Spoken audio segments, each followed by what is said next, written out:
आज बात करते हैं भारतीय अर्थव्यवस्था की, जिसमें दो बिल्कुल अलग ताकतें काम कर रही हैं। साल की शुरुआत भारतीय शेयर बाजारों के लिए अच्छी नहीं रही। ये पिछले 10 साल की सबसे खराब शुरुआत थी। सेंसेक्स को ही देख लीजिए, एक ही सेशन में 400 पॉइंट से ज्यादा गिर गया। तो सवाल यह है कि इतनी घबराहट क्यों है? वजह है कुछ बड़े ग्लोबल प्रेशर। इसी बीच भारतीय रुपया भी कमजोर हुआ और डॉलर के मुकाबले 90.23 पर पहुंच गया। ऐसा इसलिए हो रहा है क्योंकि विदेशी निवेशक ग्लोबल टेंशन्स के चलते लगातार बिकवाली कर रहे हैं।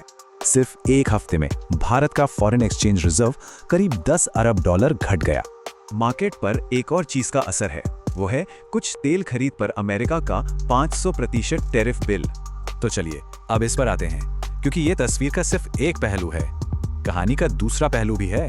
एक तरफ मार्केट गिरा, पर दूसरी तरफ यूएन ने भारत का जीडीपी ग्रोथ अनुमान बढ़ा दिया। और इस भरोसे की सबसे बड़ी वजह है हमारे देश की मजबूत घरेलू खपत। और ये घरेलू मैन्युफैक्चरिंग की ताकत को दिखाता है, खासकर हाईटेक सेक्टर्स में। 2025 में भारत से आईफोन का एक्सपोर्ट 2 ट्रिलियन रुपए तक पहुंच गया। ये एक बड़ी उपलब्धि है। ऑटो सेक्टर में भी कुछ ऐसा ही ट्रेंड है। घरेलू बिक्री मजबूत है, भले ही एक्सपोर्ट थोड़ा कम हुआ हो। चलिए आगे बढ़ते हैं और देखते हैं कि भविष्य के लिए सरकार की बड़ी नीतियां और योजनाएं क्या हैं।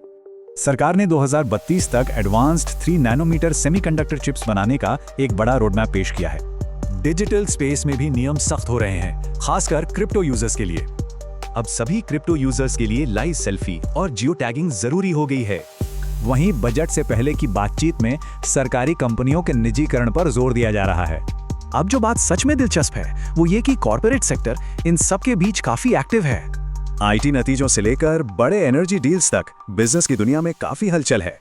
तो एक तरफ है ग्लोबल चुनौतियां और दूसरी तरफ देश की अपनी मजबूती।